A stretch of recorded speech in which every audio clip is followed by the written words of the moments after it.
नमस्कार दोस्तों, आपका स्वागत है हमारे YouTube चैनल जीएस आचार्य में।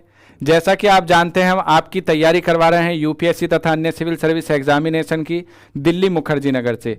और इसी में एक हमारा प्रोग्राम चल रहा है मेंस आंसर राइटिंग प्रोग्राम। इस मेंस आंसर राइटिंग प्रोग्राम में हम आपको यूपीएससी तथा पीसीएस, यूपी पीसीएस हो या अन्य किसी पीसीएस के प्रीवियस ईयर के क्वेश्चन सोल्व करवा रहे हैं। इससे आपका क्या होगा, आपका जो उत्तर लेखन शैली है वो अच्छा होगा। इसी तरह के अन्य प्रश्नों की प्रैक्टिस आपको करते रहनी है। तो आज का हमारा मेंस आंसर राइटिंग प्रोग्राम का जो प्रश्न है, आइए उसे देख लेते हैं। प्रश्न है कि discuss the positive and negative effects of globalization on women in India. एक बार हिंदी में भी देख लेते हैं कि भारत में महिलाओं पर वैश्वीकरण के सकारात्मक और नकारात्मक प्रभावों पर चर्चा कीजिए। इसमें अगर हम बात करें तो दो की पॉइंट हैं, एक तो महिलाएं और दूसरा है वैश्वीकरण। तो सबसे पहले हम देखेंगे कि ये दो की पॉइंट हमारे इतने इंपॉर्टेंट हैं कि हमारे यूपीएससी के सिलेबस में जीएस पेपर 1 से लेकर जीएस पेपर 4 तक ये दोनों टॉपिक आपके इंपॉर्टेंट बने रहेंगे। उसके बाद अगर आप इंटरव्यू में भी बात करें तो यहाँ से प्रश्न बनना स्वाभाविक है, क्योंकि महिलाओं के लिए कितने हमारी योजनाएं चलाई जा रही हैं केंद्र सरकार में, राज्य सरकारों में। कहीं बेटी बचाओ बेटी पढ़ाओ की बात चल रही है तो कहीं उनके लिए सेल्फ हेल्प ग्रुप की बात चल रही है। और उसी तरह वैश्वीकरण का क्या प्रभाव है किसी क्षेत्र पर, यह भी हमें देखना आवश्यक हो जाता है, क्योंकि वैश्वीकरण का प्रभाव से कोई भी बच नहीं सकता। अगर हम बात करें अर्थव्यवस्था की तो उस पर वैश्वीकरण का प्रभाव देखा जा सकता है। अगर हम बात करें हमारे सांस्कृतिक और आर्थिक और सामाजिक क्षेत्र की तो उस पर भी वैश्वीकरण का प्रभाव देखा जाता है। तो ये सारी चीजें जो हैं हमें देखनी होंगी। तो हम बात करते हैं महिलाओं की, और महिलाएं जो है, महिलाएं एक इंपॉर्टेंट रोल प्ले करती हैं हमारी हर एक चीज में, क्योंकि देश की और दुनिया की 50% आबादी महिलाओं से आच्छादित है। और महिलाओं के बारे में अगर हम बात करें, किसी भी देश के लिए जवाहरलाल नेहरू का एक कोटेशन मुझे याद है, अगर किसी भी देश को विकसित देश बनना है तो उसमें महिलाओं की भागीदारी जरूरी है। तो इन सब बातों को हम अपने आंसर्स में इंक्लूड करेंगे। देखिए, हम आपके लिए जो मॉडल आंसर लाते हैं, बिल्कुल आपको ऐसा ही नहीं लिखना है, आपको उसमें अपने इनपुट्स भी डालने हैं। क्या नए नए एग्जाम्पल आप दे सकते हैं ये देखना है, और वर्तमान समय की स्थितियों को देखना ही एक विकल्प है। क्योंकि महिलाओं का जो टॉपिक है और वैश्वीकरण का टॉपिक आज से 10 साल पहले भी उतना ही इंपॉर्टेंट था और आज भी उतना इंपॉर्टेंट है और आज से 10 साल बाद भी उतना ही इंपॉर्टेंट रहेगा। तो आइए हम इसका एक मॉडल आंसर देख लेते हैं। सबसे पहले हम चर्चा करेंगे कि इसकी भूमिका क्या होनी चाहिए। तो वैश्वीकरण की प्रक्रिया में फलस्वरूप भारत में केवल आर्थिक क्षेत्र में ही नहीं बल्कि सामाजिक, आर्थिक और राजनीतिक और सांस्कृतिक जितने भी क्षेत्र हैं सब पर इसका प्रभाव देखा जा सकता है। इनसे महिलाओं को भी प्रभावित किया है और ये प्रभाव सकारात्मक और नकारात्मक दोनों रूपों में परिलक्षित होते हैं। ये भी आप देख लीजिए कि जो यूपीएससी के प्रत्येक क्वेश्चन के लिए हमें पैटर्न फॉलो करना है, उसमें हमें हमेशा सकारात्मक और नकारात्मक दोनों पहलुओं पर ध्यान देना होगा। और जब अंत में हम उसका एक निष्कर्ष लिखेंगे तो वो हमारा इस तरह का निष्कर्ष होना चाहिए जिससे कि सॉल्यूशन यानी समाधान पर बात की जा सके। तो आइए हम अब आगे इसका देखते हैं क्या सकारात्मक प्रभाव पड़े हैं, क्योंकि शब्द सीमा भी होती है तो हम सारी चीजें जितनी सोचते हैं वह लिख नहीं पाते। तो हम क्या करते हैं, एक पैटर्न तो ये है आपका लिखने का पैराग्राफ के फॉर्म में, और दूसरा पैटर्न है जब समय की कमी हो या बिल्कुल टू द पॉइंट बात करनी हो तो हम पॉइंट वाइज भी इसको लिख सकते हैं। तो आप उसे भी फॉलो कर सकते हैं। हम कुछ आंसर आपको पॉइंट वाइज लिख करके भी आगे दिखाएंगे। तो आइए इस प्रश्न को देखते हैं कि वैश्वीकरण के फलस्वरूप भारत में बहुराष्ट्रीय कंपनी क्या होती हैं, एमएनसीज। एमएनसीज का मतलब है मल्टीनेशनल कंपनीज, इन्हीं को बोलते हैं। बहुराष्ट्रीय कंपनियों में बढ़ोतरी हुई। साथ में क्या हुआ होगा, आप जनरली सोच सकते हैं जब वैश्वीकरण का मतलब है कि वैश्विक ग्राम की संकल्पना। इसमें क्या होगा कि नई नई टेक्नोलॉजी आएंगी। जो जिन देशों में महिलाओं के लिए नए कानून बने हैं उन पर यहां भी चर्चा होगी। जिन देशों में महिलाओं के लिए नई टेक्नोलॉजी विकसित की गई है, काम में भागीदारी उनकी बढ़ रही है, जैसे न्यूजीलैंड है, वहां की अगर प्रधानमंत्री की बात करें तो जेसिंडा अर्डन, ये वहां की जेसिंडा अर्डन वहां की प्रधानमंत्री हैं, और वहां पर कई ऐसे आपको मिनिस्टर्स भी दिखाई देंगे जो महिलाएं हैं। जो अगर हम बात करें भारत में भी, अगर इंदिरा गांधी की बात करें तो भारत में इंदिरा गांधी एक आयरन लेडी के रूप में उभर के आई, जिनको पहले गुड़िया के नाम से बुलाया जाता था, और उन्होंने अपना 1971 में ऐसा लोहा मनवाया कि सब बोलने लगे कि इनके जैसी प्रधानमंत्री ना तो हुई है और ना होगी, ना अब तक हुई है। तो हमें ये सारी चीजें देखनी है। महिलाओं को रोजगार के बेहतर अवसर मिलेंगे। केवल आर्थिक स्थिति अगर किसी महिला की मजबूत कर दी जाए तो उस पर कोई भी उसकी उत्थान करने की अन्य आवश्यकता आपको नहीं मिलेगी। जिसका आर्थिक स्तर मजबूत होगा वह अपनी सारी बातें मजबूती से पेश कर सकती है, क्योंकि आर्थिक स्थिति मजबूत होने से ही आप अपनी बातें सही से पेश कर सकते हैं, क्योंकि उससे कॉन्फिडेंस लेवल भी बढ़ जाता है।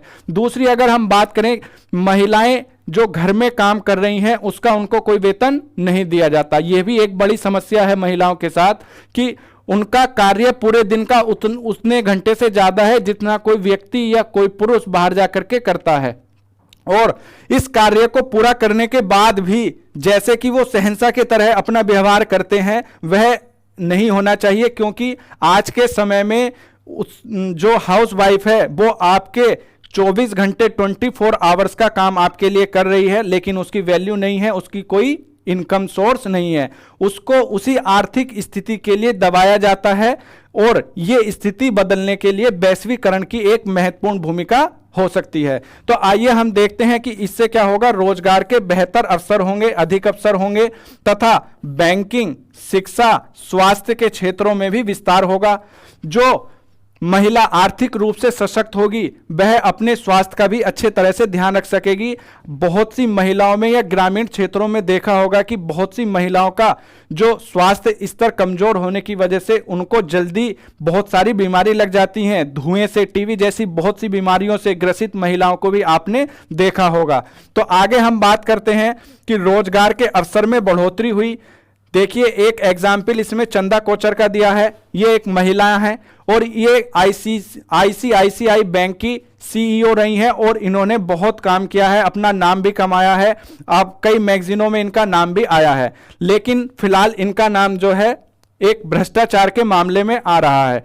तो हमें यह भी ध्यान रखना है कि हम इनका यूज पेपर 4 में कर सकते हैं, कहां कर सकते हैं, कि किस तरह से हमें अपनी ईमानदारी को भी बचाना है। इसके बाद इंदिरा नूई का नाम आपने सुना होगा, ये भी बहुत इंपॉर्टेंट रही हैं, और उषा सुब्रमण्यम आदि कुछ ऐसे नाम हैं। इसमें हम अपने इंदिरा गांधी का नाम क्यों नहीं दे रहे हैं, यह भी ध्यान रखना है। किसी राजनीतिक पार्टी के नाम से बचना है आपको। क्यों बचना है? इससे जो प्रश्न पत्र आपका चेक करेंगे वो ये समझ सकते हैं कि आप किसी पार्टी से बायस्ड तो नहीं है। तो ये सारी बातों का ध्यान रखना है। आपको ऐसे नाम यूज करने हैं जो किसी पार्टी विशेष से संबंधित ना हो, और हमें ऐसे एग्जाम्पल काफी मिल जाएंगे। अगर आप बात करना चाहें पीटी उषा का आप नाम इसमें यूज कर सकते हैं, आप किसी और टेबल टेनिस खिलाड़ी का नाम यूज कर सकते हैं। ऐसे बहुत से एग्जाम्पल हैं आपको जिनका आप नाम यूज कर सकते हैं।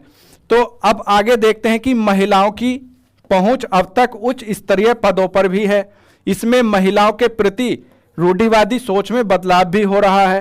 किरण बेदी का नाम आप यहां पे यूज कर सकते हैं। Kiran Bedi first IPS officer रही है, और साथ ही महिलाओं की सामाजिक एवं आर्थिक स्थिति में सुधार होगा। इससे घर के अंदर और घर के बाहर निर्णय की प्रक्रिया में भी महिलाओं की भागीदारी बढ़ेगी।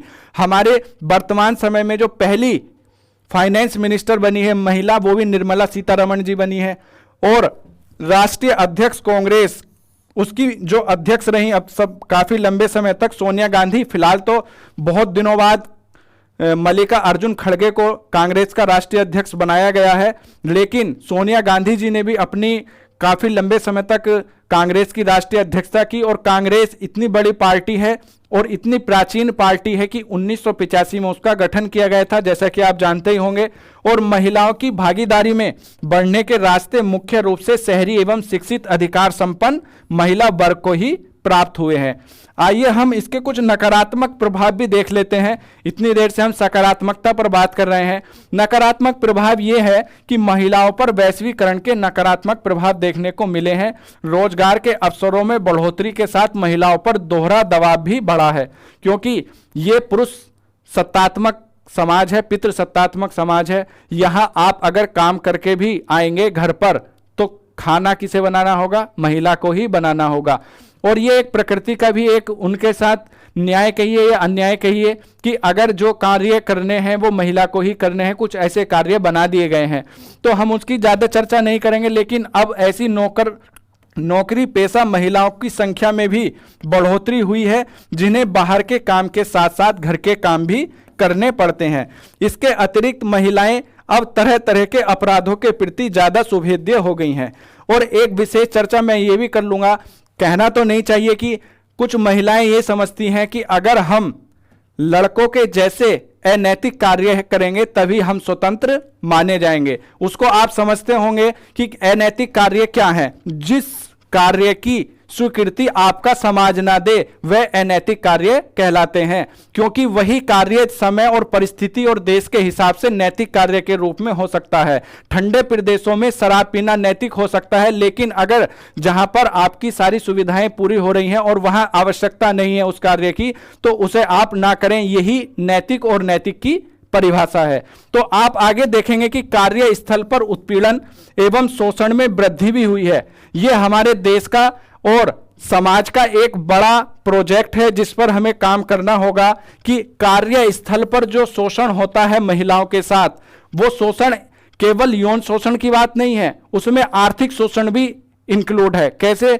अगर उसी पोस्ट पर कोई पुरुष है तो उसको सैलरी ज्यादा दी जाती है, लेकिन अगर उसी पोस्ट पर किसी महिला को रखते हैं तो सैलरी में कटौती कर ली जाती है। यह भी एक कारण है कंपनियों में महिलाओं की संख्या बढ़ाने का या रखने का कि उनको कम सैलरी पर वे मिल जाती हैं। क्योंकि क्या अभी वही स्थिति बनी हुई है, नौकरी पा लेना सबसे बड़ी स्थिति बनी हुई है। इसके परिणाम स्वरूप वैश्वीकरण के परिणाम स्वरूप उपभोक्तावादी संस्कृति का भी विकास हुआ है। इनसे महिलाओं को एक उपभोग की वस्तु के समझने के मान्यता में बढ़ावा हुआ है। और पुरुष सत्तात्मक समाज जो है हमारा, यह एक दिन में ना तो गढ़ा गया है और ना हटाया जा सकता है। इसके बीच रहकर ही हमें कुछ कार्य करने होंगे। समाज के अंदर बहुत से ऐसे एग्जाम्पल आपने देखे होंगे जहां स्त्री ही स्त्री के विरुद्ध खड़ी हुई आपको दिखाई देगी। अगर वह कोई अपनी सही बात भी दर्शाना चाहे तो उस बात को वह दूसरी स्त्री काटती हुई दिखाई देगी। क्यों दिखाई देगी? अगर आपके घर में आपके पुत्र के कोई पुत्री पैदा होगी तो उस पर शोक जताया जाता है आज भी महिलाओं में, और पुरुष उसे एक्सेप्ट करने के लिए तैयार है कि लड़की हो या लड़का वह समान है। लेकिन उसकी मां, उसके पड़ोसी उस पर इतना दबाव बनाते हैं कि लड़की का पैदा होना कोई अपराध हो गया हो जैसे। लेकिन हमें इन सब वस्तुओं को धीरे धीरे चेंज करना है। कोई भी परिवर्तन एक दिन का नहीं होता, इसमें एक लंबा समय लगता है, लेकिन धीरे धीरे जैसे सोच बदलेगी वैसे समाज भी बदलेगा।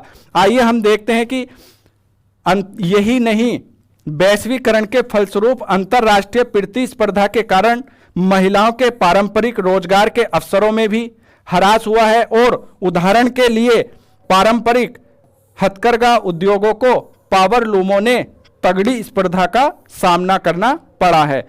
देखिए, ये महिला का मुद्दा आपके ऐसे पेपर के लिए भी बहुत इंपॉर्टेंट है, जहां आप सुनते होंगे कि महिलाओं के सशक्तिकरण से संबंधित कोई ऐसे आपके सामने आज तक आया होगा और कई बार यूपीएससी में पूछा जा चुका है। तो ये बहुत ही इंपॉर्टेंट टॉपिक है, इस पर बोलने के लिए भी बहुत कुछ है। यत्र नारीस्ति पूजन्ते तत्र रमन्ते देवता, जहां नारी की पूजा की जाती है वहां देवताओं का निवास होता है। इस तरह की बात भी आपको इसी समाज में मिलेगी। और अगर हम तुलसीदास के रामायण की बात करें तो वहां यह भी मिलेगी, ढोर गवार शूद्र पशु नारी सकल ताड़ना के अधिकारी। और इसी समाज में कबीर जैसे महापुरुष भी महिलाओं के लिए एक लाइन कहकर के चले गए, पता नहीं क्यों कहा था कि नारी की झाई पड़ने से अंधा होत भुजंग, और उस नर का क्या होत है जो नित नारी के संग। तो इस तरह के एग्जाम्पल भी बहुत से महापुरुषों ने दिए हैं, किस परिस्थिति को समझ के दिए हैं वह समझना जरूरी है। तो हम इस नारीवादी टॉपिक को इस वैश्वीकरण टॉपिक के साथ जोड़ रहे हैं, जो कुल 250 शब्दों में आपको कंप्लीट करना है। तो आपके पास लिखने के लिए मटेरियल बहुत होता है, लेकिन क्या होता है, यूपीएससी की डिमांड है कि 250 शब्दों में टू द पॉइंट बात करनी है। और ये जीएस का प्रश्न है, तो इसमें हमें इस तरह के एग्जाम्पल यूज नहीं करने, लेकिन कई अन्य एग्जाम्पल आप यूज कर सकते हैं जो मैंने आपको बताए। आइए हम इसका एक शॉर्ट निष्कर्ष देते हैं। यह कहा जा सकता है कि वैश्वीकरण की प्रक्रिया के फलस्वरूप जहां एक और महिलाओं के रोजगार अवसरों में बढ़ोतरी हुई है, वहीं दूसरी तरफ इसके अनेक नकारात्मक प्रभाव भी महिलाओं पर देखे गए हैं। तो जहां हमें सकारात्मक और नकारात्मक दोनों पक्ष देखने हैं, वहीं हमें समाज की स्थिति, वर्तमान समय के एग्जाम्पल, इन सबको इंक्लूड करके अपने जो उत्तर को इनरिच करना है, मजबूत करना है, जिससे कि आपके अच्छे नंबर आ सकें। तो आज का जो ये हमारा टॉपिक था, बहुत हॉट टॉपिक है, इससे ना जाने कितनी बार प्रश्न बन चुके हैं और ना जाने कितनी बार बनते रहेंगे। तो इस तरह के टॉपिक अन्य आप देखने के लिए हमारे यूट्यूब चैनल को लाइक करें, शेयर करें, सब्सक्राइब करें। अगर कोई सुझाव हो तो उसे आप कमेंट भी कर सकते हैं। वीडियो पूरी देखने के लिए बहुत बहुत धन्यवाद।